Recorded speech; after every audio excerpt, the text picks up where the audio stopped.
Oye, es viernes, y nuestro historiador, nuestro amigo Joaquín Robles Linares, el doctor Joaquín Robles Linares, ya está listo. Pues, ¿no estabas tú esa noche en el casino, Hilario? No, casualidad, porque era muy colero. Oye, pero ponernos más en el contexto, y estamos cerca ya del Halloween y del Día de Muertos. Claro. Y es cuando empieza a retomarse las notas de las leyendas de los cuentos de terror, las leyendas de terror. Y yo creo que la leyenda, el mito más terrorífico que tenemos es el Casino del Diablo. Sí. El Casino del Diablo, que tiene 1000 versiones. 1000 versiones. Y que ahí sigue abandonado. Y ahí está. Ahí sigue abandonado. Hoy reté en el comentario que tenemos en TikTok ahí, a ver quién se anima a ir a dormir una noche. Oye, Joaquín, ¿en qué año fue esto, Joaquín? Fue en la noche de 1950, el último día de 1950. No, pues todavía no nacíamos ninguno de los que estamos aquí. No, ninguno de los que estamos aquí. Fíjate que, bueno, primero hay que recordar que esa zona fue urbanizada y se hizo un gran campo de golf con instalaciones, claro. todo. En la época del General Rodríguez. El country, Joaquín. El country club, pues y además acuérdate que también estaba la casa de gobierno ahí cerca. Sí. Entonces hicieron el campo de golf. No, para decir, era el de los ricos, ¿no? El equivalente de campo de golf de fifís, pues. Imagínate. Y fíjate que creo que no era de 18 hoyos, era de 9 hoyos nada más. Se le daban 2 vueltas al campo, ¿no? Ajá, sí. Un campo profesional tiene 18 hoyos.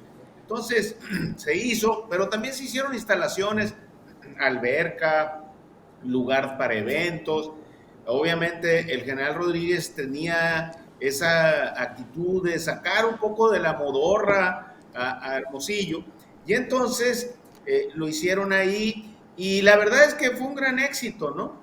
Entonces, con el paso de los años, se dice la leyenda que una 31 de diciembre de 1950, para festejar el fin de esa década, pues se juntan en un gran baile en Hermosillo, y la historia remite a sí, de Año Nuevo, imagínate, pues con música, todo, y ahí mismo hay un evento donde una muchacha de nombre Linda se acerca, había pedido permiso, sale un poco a fuerzas de su casa, llega, conoce a un hombre apuesto, como dicen todas las leyendas, y al estar bailando, ahí es donde varían las cosas, pues sucede un fenómeno curioso. Ella empieza a sentir que le quemaba la espalda, voltea, le ve un pie de chivo y otro de gallo, en fin, empiezan a miles de versiones con las que hemos crecido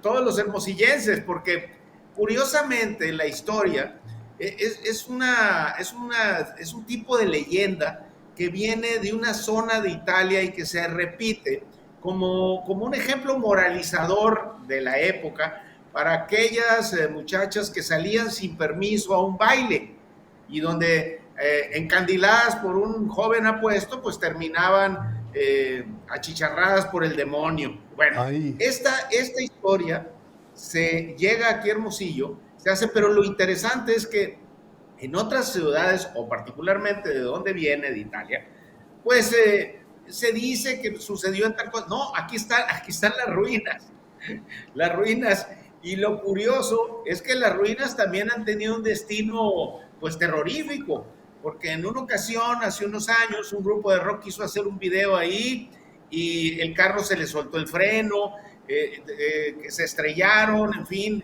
terminó en un desastre el video. La gente que se ha acercado y ha querido hacer algunas cosas ahí, pues no funciona. Es un lugar pues ya de miedo, incluso hay ciertos retos donde va la gente y quiere pasar ahí la noche y oyen ruidos, en fin. Ya la situación ha trascendido lo local, y si ustedes revisan los portales de internet y todo, van a ver esta leyenda, particularmente el mismo relato, pero construida en el entorno hermosillense, y es algo muy interesante, es un fenómeno muy curioso, porque ya hay otros, de hecho yo estuve viendo, hay revistas, periódicos, noticieros de otros lugares de México, ya no nomás de México, de América Latina o de Europa, que recogen el fenómeno del Casino del Diablo. ¿Por qué?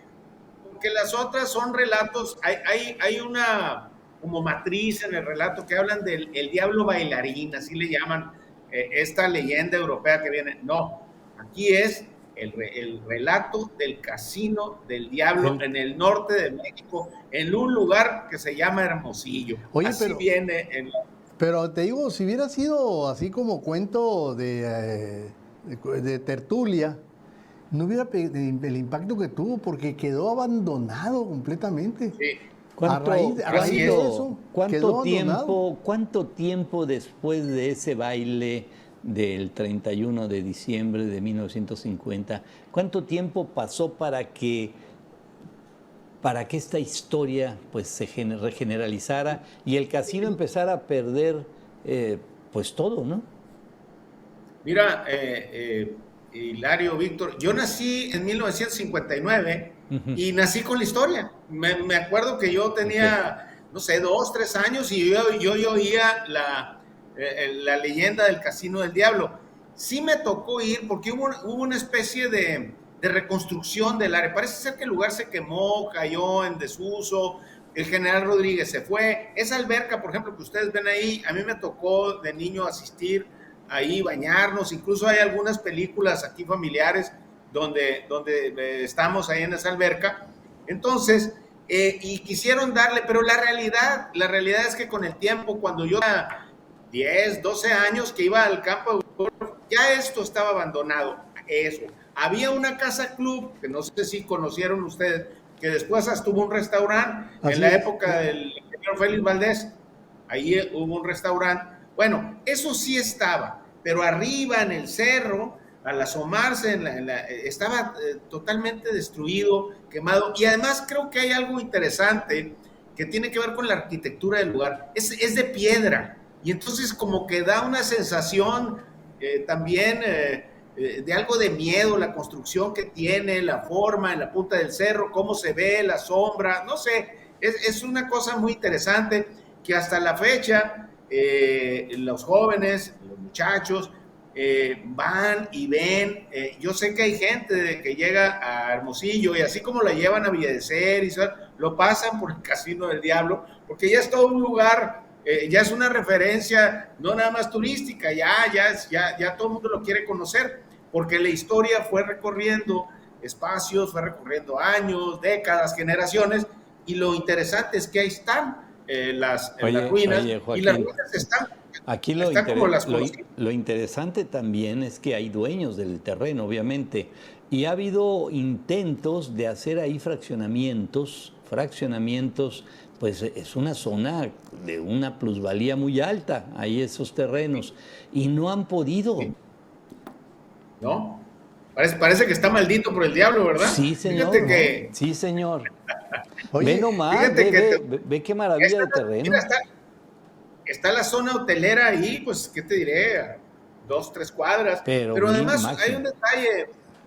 Son 40 hectáreas en el centro de la ciudad. No, sí. O sea, el terreno. Oye, Joaquín, pero... ¿Cuánto costará? Pero tiene mucho peso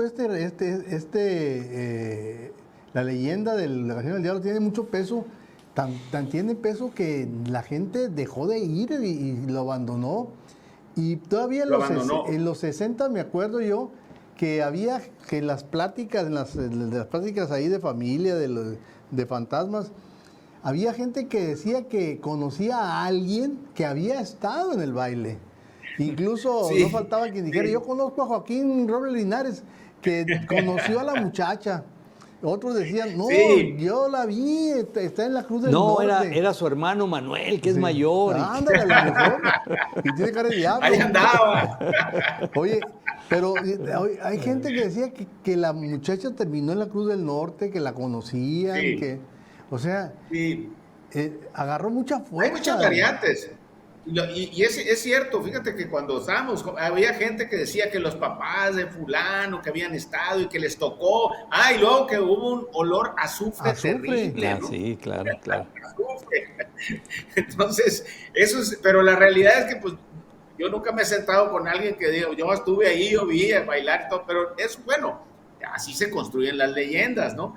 Y además las leyendas, todas las leyendas, pues tienen cosas de realidad y tienen cosas de mito. La realidad es que ahí está el casino se abandonó, el casino sí se quemó, ahí, la construcción no ha vuelto a tener otro destino que no sean ruinas, que den miedo, y también la realidad es que se han intentado hacer muchas cosas ahí, incluso videos, como les decía ahorita, y fracasan, los aparatos no prenden, el carro se le botó el freno, en fin. Hace un par de años, no sé si te acuerdas, un muchacho que andaba robando varilla, se le vino encima una pared. Una pared, sí. Incluso hay indigentes que se han querido quedar ahí y no se quedan a vivir. Tú sabes que ahorita un indigente, un cuarto o algo, con el tiempo están ahí y al rato no hay uno, hay varios. Ahí no hay nadie, no se quedan, no llegan. Sí, el lugar algo tiene, es la realidad, es que algo tiene, llama la atención. Oye, ¿y los dueños, los dueños son los mismos dueños del campo de golf? Supongo que sí, no estoy enterado de esa situación. Sé que hubo un litigio muy largo en ese asunto ahí hace años, pero no sé en qué quedó ni cómo se concluyó, y a fin de cuentas no sé si sea un solo dueño o sea una copropiedad, no sé. Oye, lo interesante es que ahí está, y es más, fíjate que el día que, si algún día lo demuelen, ¿no? Pues va a ser triste para la ciudad porque hasta hoy es una referencia. No, sí, obligado. Cuando pasas por ahí que te preguntan, ¿no es el casino del diablo? Y te suelta la historia, porque pues ni modo que, sobre todo la gente desde fuera. Oye, pero la película esa que vimos, unos ahí segmentos, ¿sí se filmó una parte ahí o no? No, tengo entendido, mira, la película está hecha por un cineasta, es un corto, ¿no? Eso está hecho por un cineasta hermosillense, están hecha por actores. Se filmó en la Casa Arias. En la Casa Arias, ahí es la verdad. Ok, ahí se filmó. Eso que estás viendo ahí, el lugar como que es el casino y toda es la Casa Arias, que realmente es, si la conocen, es una verdadera preciosidad la casa. Mansión, es una mansión. Una mansión, cuando uno llega ahí y la familia la tiene impecable, cuando yo he estado, me imagino que de un cuarto me va a salir Porfirio Díaz y doña Carmelita Romero Rubio, ¿no? Así, impresionante, porque está muy bien cuidada la casa y es una verdadera joya, ¿no? Y ahí fue filmada. Y de una vez hay que dar ¿cómo se llama? El comercial completo, se renta para eventos y para fotos. Sí, se renta para eventos. Se renta para eventos y la verdad es que sales muy bien. En un patio atrás muy grande, muy cómodo. Yo he ido también a algunas cosas y la realidad es que vale la pena. Tan vale la pena que ahí se filmó este corto, ¿no? Oye, y la verdad que creo... Dime. Lo que no se supo fue que alguna ocasión alguien de la iglesia, la clásica, lo que hacen es llevar cuando sabes que hay... de presencia demoníaca o alguna de ese tipo. Sí, pues llevas un sacerdote. Un exorcista o llevar a que eche agua bendita a algún sacerdote. Nunca se supo, ¿no? Que hayan pedido eso. No, fíjate que yo nunca he sabido, no tengo ninguna referencia en ese sentido. Yo creo que la iglesia pues no lo dejó eso ya dentro de lo que es los mitos que tenemos y que se construyen en la ciudad. Para el susto completo. Así es. Pero hay un detalle curioso también que estamos hablando. ¿Por qué? Porque esta época, lo que es el preludio de lo que es el Halloween, el Día de Muertos, en fin, tiene orígenes muy interesantes, muy curiosos, que tienen que ver también con las culturas nuestras, en el caso del Día de Muertos, pero también con las culturas europeas. Por ejemplo, el Halloween es una construcción netamente celta. Los celtas estaban en Inglaterra, en lo que es la parte norte de España, lo que es Francia, y ellos tenían esta fiesta. Halloween quiere decir Hallow Eve, o sea, la víspera del Día de Muertos. pero ellos lo celebraban también, tenían que ver como una condición donde finalizaba la época de cosechas y empezaba el duro invierno y se preparaban. Y entonces había esa ceremonia donde los muertos llegaban. La iglesia también, la iglesia católica lo hizo en el siglo VII, el Papa Bonifacio lo hizo en principio para honrar a los mártires cristianos, a los primeros mártires cristianos, y después se fue convirtiendo en el Día de Todos los Santos. Coinciden las fechas, coinciden porque tienen un origen similar, o sea, es el ciclo, el final del ciclo que tiene que ver con la agrícola, y por eso son las calabazas, porque viene la época de cosechas, y además son los frutos del otoño, la nuez, por ejemplo, y otros frutos que estamos acostumbrados a comerlos en esta época, y entonces se hacía un festejo para dejar atrás el verano y prepararse para el invierno. Ya en el siglo XIX, que empiezan a llegar los irlandeses a Estados Unidos, traen la fiesta ya transformada, y por eso suceden este tipo de fenómenos como estamos ahora contando, donde se reviven esas historias de terror, esas historias pues, que tienen que ver con el miedo, con el más allá, con ultratumba, en fin, que tienen a fin de cuentas un origen donde cierra un ciclo y empieza otro, ¿sí? Como sucede en el verano u otras partes. Y es cuando dicen que se suelta la greña las apariciones, ¿no? Por estas fechas. Sí, fíjate, porque por ejemplo los mesoamericanos, las culturas nuestras, tenían también estas figuras en sus culturas, por ejemplo el nahual. Los nahuales existen en la cosmovisión de las culturas mesoamericanas, que son aquellos personajes que se transformaban en animales. Ese es el nahual, pero también existen los chaneques. Los chaneques son como los duendes. Así es. Y los chaneques, que también estaban asociados a estas épocas, estaban en los montes, en los árboles. Hace poco López Obrador vio uno, no sé si se acuerdan. Sí. ¿Se acuerdan? Sí. Bueno. Sí. Oye, López Obrador dijo que Joaquín, nos queda un minutito, Joaquín. Bueno, en fin, en todas las culturas existen este tipo de situaciones, los chaneques, los nahuales, que vienen de las culturas mesoamericanas. Lo más interesante, que a fin de cuentas, lo que tiene que ver con el mito del Casino del Diablo, pues ya es una historia muy hecha para nosotros, y además se convirtió ya en parte de nuestros relatos. Sí, aunque tú dices que es italiano originalmente, ¿no? Es que hay varias versiones, y la primera viene de una región que se llama el Abruzzo italiano, y ahí es donde la primera historia de un diablo que baila con una muchacha en una fiesta, en una festividad religiosa, y que no le hace caso a sus mamás, y sucede más o menos lo mismo. Ándale. Pero bueno, eso tenía como un ejemplo moralizante o un ejemplo aleccionador para aquellas que no obedecen a sus mayores. Para que vean, Joaquín, chamacas. hagan caso. Joaquín, muchísimas gracias, como siempre, muy agradecidos con tu comentario, y extraordinario, como siempre, Joaquín. No, hombre, muchas gracias. Y tú que vives ahí, por allá, o has vivido por allá, no te acerques mucho al Casino del No, aquí vivo cerca y no me acerco. Muy bien, Joaquín Robles Linares, nuestro amigo, nuestro historiador de cabecera, y bueno, un gusto escuchar en estos días, ya los días del Halloween, días de muertos, esta historia que es, pues ya, es una leyenda aquí en Hermosillo.